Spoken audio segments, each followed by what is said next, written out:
Good evening, whakalawhalahi atu hanei atu tola tawala tala te tupu. Whakamua koe tau matanu mela mo tau whakahaoloanga ke maua e tau tauanga he pukitangata he motu. Koe tau nu mela mo tau talahauanga ke he lata ia mo tau tauanga he tau tama muke pokolo tolu kua whanau fōu, he motu pia mo tau tangata mamasi, ke lata mo ono mahina whakahiku he tau ua whi hongfulu maua ke hoko ke mahina ha te semo.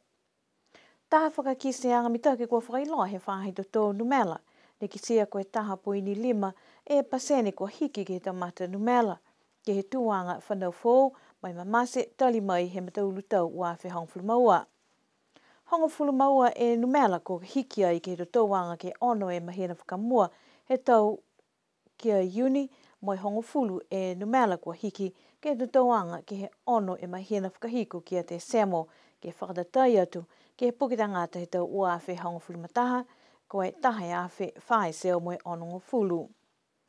Ko e fuafuanga ke pukitangata katoa he motu mai he aho tolu ngofulu mataha ia te semo ua awhi hongofulu maua, ko e taha e awhi ono seo whitu ngofulu mawalu. Moi te tau ai ko e taha e awhi tolu seo whangofulu mawhitu e pukitangata no nofu motu he mga hala nā.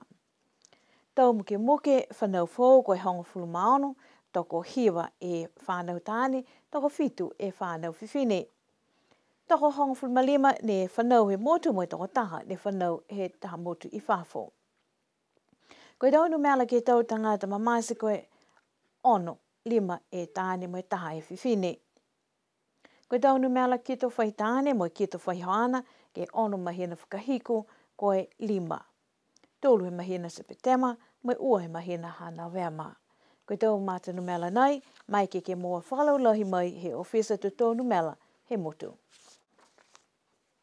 Takaua ni e komisina he matakau puringa hua he whakatuwhono ke lata me kamatanga he tau nei, hakua whakausi e ngā hua he taha he tau komisina. Ko e komisina ko Esther Pavihi ne tuku e ia hana ngā hua, ke he mtahiku he tau ko mole, he molea e taha he tau he ngā hua. Ko ia nei whoki ne takitaki e whalua tau ngā hua ke he whaholoanga he whakatuwhono ke liu kisikisi atu ke he potoanga he tau whahinga hua ke kehe ki loto he whakatuwhono. Ko e whakausi he ngā hua Miss Pavihi ko whakamoli he takitaki he mtakau puringa hua ko Mrs. Georgina Tukiuha I Neafi. Pehe a Miss Pavihi, mana tua ia kua katoa tua I hana tau mena ko maike, ke lang mataia ke tau ngā hua e whahinga hua, si kua lata ni ke tuku atu e siana ia ke tahata ngata whoki. Nā kai la whakailoa e whakatuwhono ke whakausi ngā hua ha Miss Pavihi mo nā kai loa he mga honai, ko e manaki na kai e whakatuwhono ke whakangahua taha komisena whoki. Tuku atu tau whakamunuina kia ia e komisena ko Esther Pavihi ke hana a tau amamana kianga. Ko e taha pele ke he pepa ko e Monopoly mai ata ki whanga Transformers ne whakafua ke lalo lang ke milione tau tālā. Ko tālanga he mtakau New Zealand Mint e tau tupe toki ofa, mai he tau whakasino ia, si pihia whoki e whakaholoanga Doctor Who. Ko e pele Monopoly ne tau se mai he puini hiwa e siliva moi amanaki ke whakatata ke he Berlin World Money Fair he aho taha ia Februari.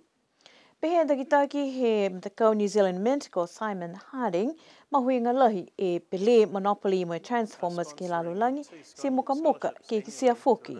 Ko e tau tupe toki ofa nai ne tohia e mata ingoa ha Niue. Pea whoki ke he tupe toki ofa Doctor Who kua manaki whoki ke whakatata he aho taha ia Februari. Ko e palokalame Doctor Who ne ka mata he tau taha ia whihiwe seo onong fulumatolu ke he BBC. Mo e whakakis ke uawhi maone tau ke he whakausiang he tau taha ia whihiwe seo walung fulumahiwa. Liu ka mata whoki palokalame nei he tau uawhi moi 5. Ko tau tupe toki ofa ua tālā nei mai ke whakaonga I Niue. Tohia whoki e hingoa ha Niue ke he tau tupe nei. Mahuinga a Niue ke tau hokotau ki tau tangata whenonga waewa mai ke motu, ko e mea alohi a Niue, whatatai ke long he tau motu atu Pasifika. Nā kai pihia he kisi atu he wholu tangata ke tau mahara ke risima si mo e tau whou. Agua longa lohi he tau waewa ke tau kauhala pala tu, pihia ke he tamdakawi ne wha toloa e tau tangata kiai. Pehe e whahinga hua tu lisi nā kai hanga mitaki ke kisia e tau waewa ko tolo wiko he motu, A koe whahe hua lo tolu foki ne whakamea ka kua nā kai toko longa I tau tangata ngā hua ke lang tumau ke lang matai atu ke he tau vewe he tau tangata. Pese ia koe mana ko halo tolu ke tumau mana tu whakamea he tau tangata mo tuku tau vewe ke tau sini vewe koa whakatutu ke tau matakawi ke kehe. Ono te foki ke whalu matu whakatu mai ke whakahale e tangata ka maua kua tolo tau vewe ke tau matakawi tolo tangata mo tau pohala tū. Ko tau hata kianga ke tumau ke tau ofi e mea he motu fulufloala ko niue. Whakahiko ke tau wala tala te tupu ke nata ia moe awhi nei, kua kamata te wai e waha ka loama si kua whakailoa whalo tau matakawi kua paha koe tau ika kiki kua ahiahi ke tau matawhanga. Pese ia ko kisia e longa e tau ika kiki, ka kua lahi foki e loka he tahi sina kai hanga mitaki lahi ke uatu ke tau matawanione, ke hi e tau ika. Kua wasele e maanga kua whakailoa whakamua kua pae halo tūla wala tahi a koe waha hi ka loama.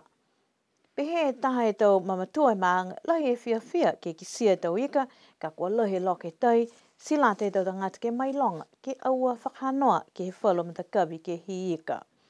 Whalo tau mga whawahane whai tumau ke ama he tau pange ke lata mo tau ika mo e pē tamatua mitaki lahi ke whakaha koe atu hau tupuhaki. Koe taha ni anei he taonga niwe ke maua whalo tau mena kai ke lata mo tau momui he tau tangata no na whamotu. Hana atau tolu atau wala tala tutupu ke lata ia mo e awhi nei. Tuku atu foki e tau mana tu whakalawa ke mga whawaha e weni a koe tau lota momoko.